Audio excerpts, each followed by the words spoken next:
All right, guys. Well, here we are. I'm finally back in LA after an exhausting ass week.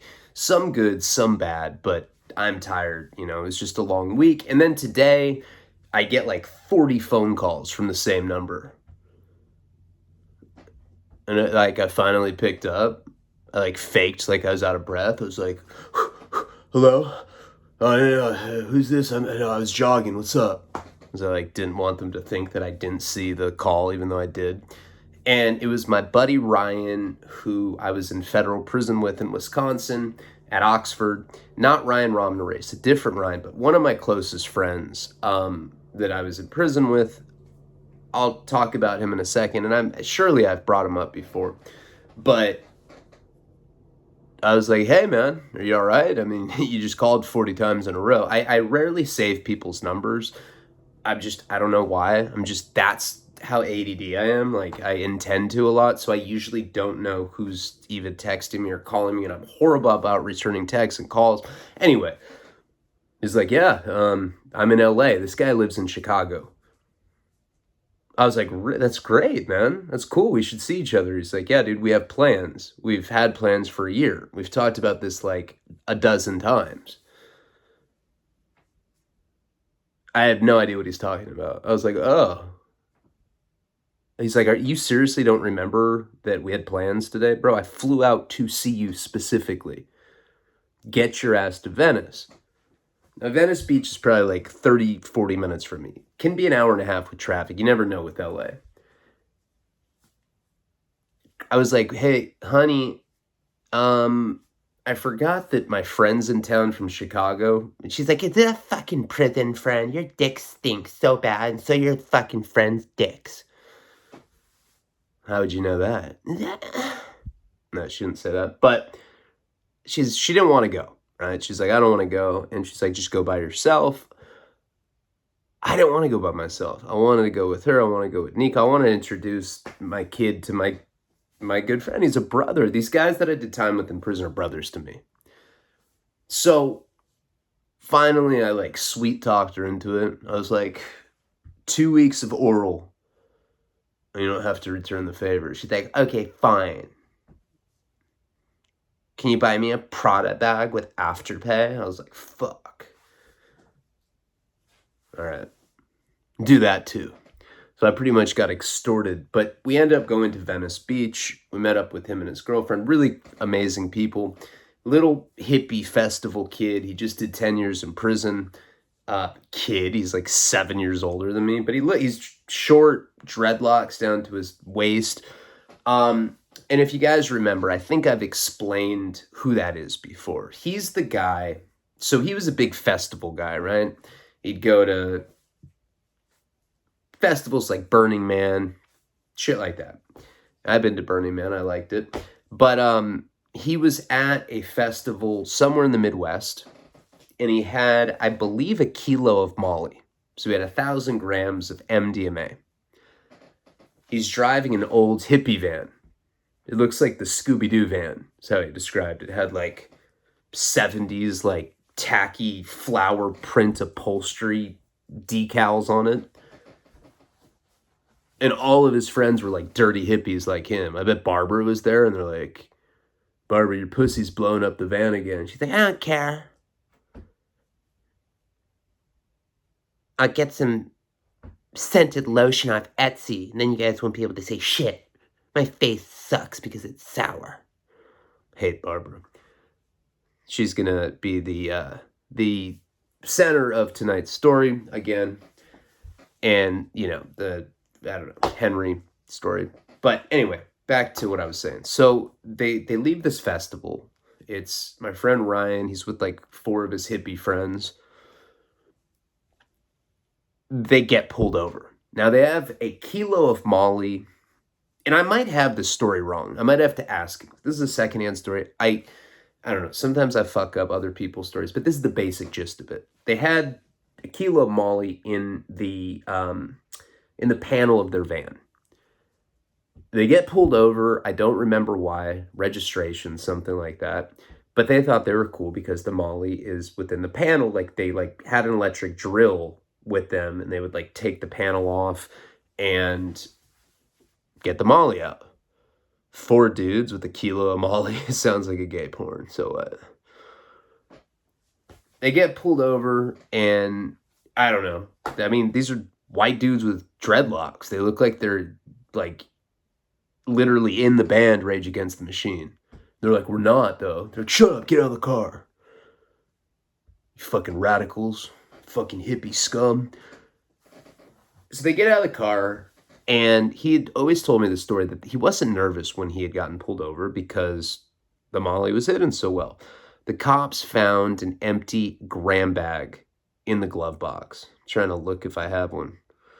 I don't know. Anyway, translucent gram bag that would be used for weed. It has some shake and some stems and some seeds in it. Marijuana is not legal at the time there. This is over 13, 14 years ago, somewhere in the Midwest. They all get handcuffed, detained for grass. Oh, boys, we found some fucking grass in the glove box again. Every time we find grass, we find out that somebody's killed a hooker. You know, just police can be very petty and sensationalistic. They bring a canine unit there. Now, I don't know if it was my friend Ryan's Molly, if it was all of their Molly. I don't remember whose drugs it was. But again, they felt like they were okay. Molly doesn't have a scent. Police dogs come. Now there's 5 cops there. There's a dog. Dog's barking a little bit. But they probably train the dogs where, like, if you just, like, tug on the leash a little bit, it'll bark. Oh, I knew it. He fucking smells a dead hooker. Wow, what a lame voice that was. And he said they searched him for, like, a good hour. They're just about to leave. It's a good story. I got to ask him, and then I'll tell you guys proper. But somehow one of the cops started knocking on the panel, knew something was in it somehow, opened it up. Ryan got 10 years in prison for that. 10 fucking years for Molly. A drug that makes you hug people and come a lot. No way. Way too much hug and cum. No way. 10 years. Yeah, we have to give you 10 years. We have to crowd the jails with nonviolent drug offenders so that pedophiles and rapists can remain free. What the fuck are you thinking? Don't be silly. It's bullshit. There's a guy that didn't deserve to be in prison for 10 years. So this is what ends up happening. And this is pertinent to when I saw him today. So when I had met him at Oxford, first of all, Oxford was the best prison that I've ever been at. Period. It reminded me more of like a boarding school for bad kids, but it's a bunch of adults. There was norteños there. There were soreños when I first got there. Gangs from all over the Midwest, the East Coast, West Coast. I mean, it was just this, incredibly eclectic group of prisoners. The serial killer was there. The Sudafed killer, or the Tylenol killer, the guy that was putting cyanide in Tylenol. That's why they have the child safety lock. I'd ate lunch with him a couple times. It's like, are you a serial killer? He's like, yeah, so? Can I borrow 4 mackerels? I'm like, yeah. What, are you going to kill me if I say no? And he's like, I don't feel comfortable with serial killer jokes. I don't want your mackerels, keep them. I was like, I wasn't going to give them to you anyway, bitch. So when I met Ryan, this was after I got kicked out of the drug program, and I went to this other unit called Adams Unit. Was that what that one was called? I think so. I think it was called Adams Unit. Or it might have been, I don't know, it doesn't matter. All the units were named after counties from Wisconsin. Anyway, I've explained this before. The drug scene in Oxford was very hush-hush. In Victorville, when you're out in California, people shot up at the bleachers. People smoked joints everywhere. Nobody gave a fuck because nobody was really telling there. Or if they were, it was very low key. At Oxford, everybody was telling. So the drug scene was, essentially covert. Ryan had one of those cells where everybody would hang out and we'd all smoke weed. He had this very, very heavy set cellie named Tuna, after the dude from Blow. And I just started hanging out there, and I kind of was welcomed into the group. We drank all the time. We smoked weed in there, smoked cigarettes. Ryan was running one of those big sports tickets where you could do parlays and bet. So he had a lot of money, and me and him became good friends. We bonded over music and psychedelic drugs and festivals and that kind of stuff. I rarely ran into people that were kind of in the same business as I was before that. And he knew Sass, he knew him on a personal level. He knew him. They met each other in San Francisco. And I mean, that's how small the Molly world was when you're at the top of it, which I wasn't, but Sass was. And he was, Ryan's a short guy. He's probably 5'4" or something, 5'5". And he's kind of scrawny, but he's not a bitch.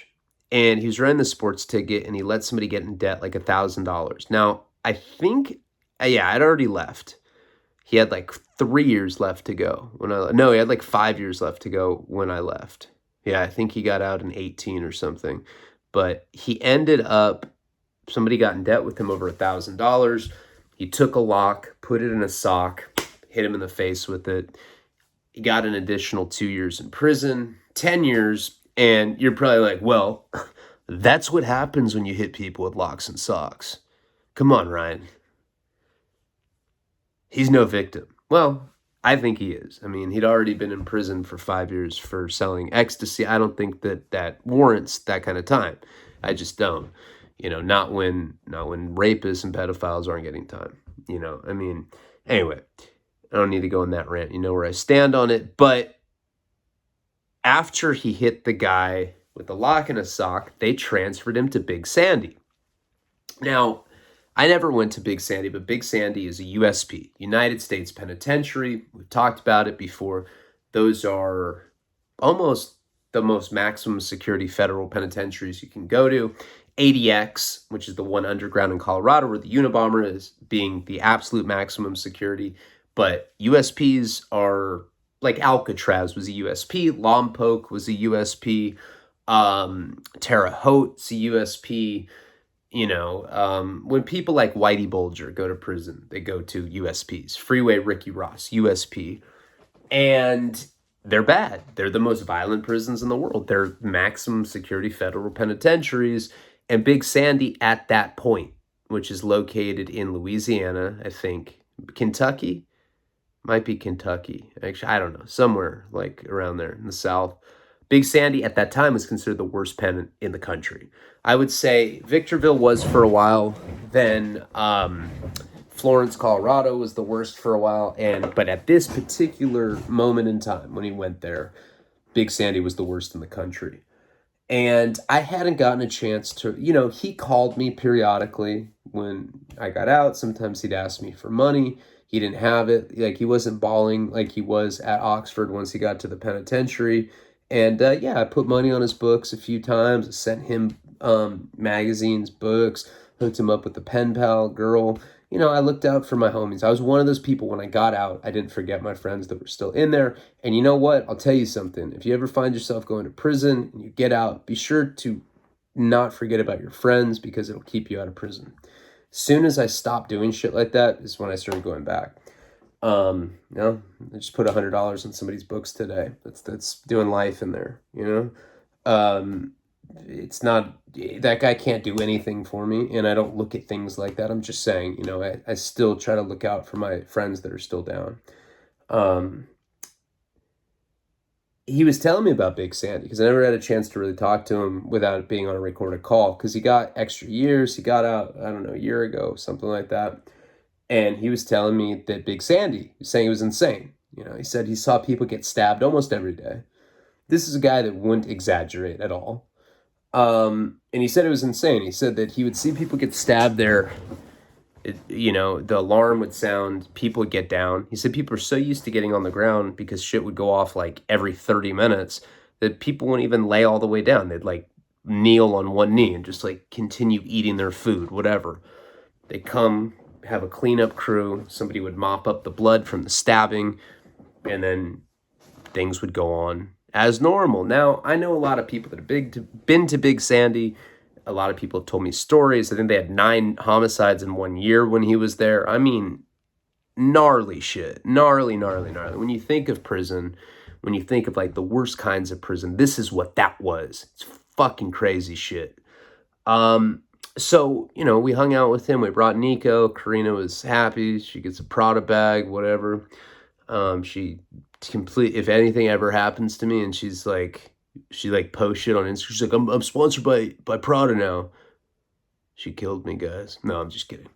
It was interesting though. It was interesting seeing him, and it was interesting listening to stories about Big Sandy. I'm gonna see him again on Friday or Saturday. I mean, he's actually they're staying for an extra week. I told them this really cool getaway spot, and we're gonna go meet them there for a night on Saturday. I'm seeing Sinister on Friday, and then tomorrow, I'm going to that reading that I think I told you guys about. Nick Stahl had set it up for me, and what it is it's a bunch of his actor friends. They get together, and apparently this is something that actors do. I don't know. I'm a writer. I don't do shit. I'm like alone. I beat off. I'm like, oh, that was a great writing. I'm gonna jerk off now just to celebrate. Fuck it. But I guess apparently with like actors, there's this thing, kind of professional courtesy. They get together and they do table readings. So they'll sit at like a long table, or in this case, we're going to a pretty well-known actor's house tomorrow night. And we're going to be sitting around a bonfire. There's going to be like 12 people there, maybe more, 12 to 15 actors and actresses. And we're going to be reading my script that I wrote with Nick, Florida, which is based off the Mike Virgin story. And it's fucking insane, just to think that story that actually happened to me, the craziest story I have, hands down, is coming to life with a bunch of well-known actors that I idolized when I was a kid. I haven't met, the only person I know there is Nick, and I know this director, Vincent, that's going to be there. He directed the movie Cold Water about that, the youth camp. I don't know if you haven't seen it. It's really good. It's really accurate. It's about like a wilderness camp or a boys camp this kid gets sent to. It's very realistic. He directed that. He directed Bellflower. And he also directed What Josiah Saw, a movie that I went to a private screening at his house. Maybe like a couple months ago. I posted pictures. It was like at this house that used to be owned by porn people, and it was just an insanely debaucherous house. Like, I was just like smelling the carpets and like getting turned on. Nick's like, it's just something he does. I was like, yeah, I gotta go use the restroom. Oh. But the movie that I saw was fucking incredible. But anyway, I'm reading the part of myself, or the character that's based off me. Nick's gonna read the character that's based off him. And that's what we had done. We were both in Florida going to rehab at the same time period. We just never met each other. And he had some insane experiences, and we consolidated them into one script together. And I think it came out really well. And now I'm going to hear it come to life. I'm really excited for that. And I'm going to try to film some of it, if not all of it, and put it on Patreon. That'll definitely be an upper tier video because I don't really want it getting out because that can fuck up the film. Yeah, I'm really looking forward to it. I'm a little nervous because I'm the only non-professional actor, but being a writer, I'm kind of a professional reader anyway. So I don't know, I'll be fine. But that's what I got going on tomorrow, and I have all this footage on this GoPro right now that I need to upload now that I have Wi-Fi. It's like I don't even have a second to breathe. I was supposed to do a Paul Project conference call. I didn't even have time for that. But yeah, here's my new GoPro, and I have a bunch of shit. I have videos on there. I have monologue. And then I have a bunch of other like content of just like places that I filmed where various stories take place. I'm going to do a story right now, probably just one video. I might upload the GoPro stuff. What is on there? There's all that footage. There's sex files. There's a monologue, and then there's all that bonus footage. But anyway, I'm tired, but I'm still gonna do a video. So by the time you see this, the other one should be being filmed, and I'll put up that picture of me and Maddie that I said I was gonna do and forgot about. I love you, each and every one of you, and I believe in you. Palabra.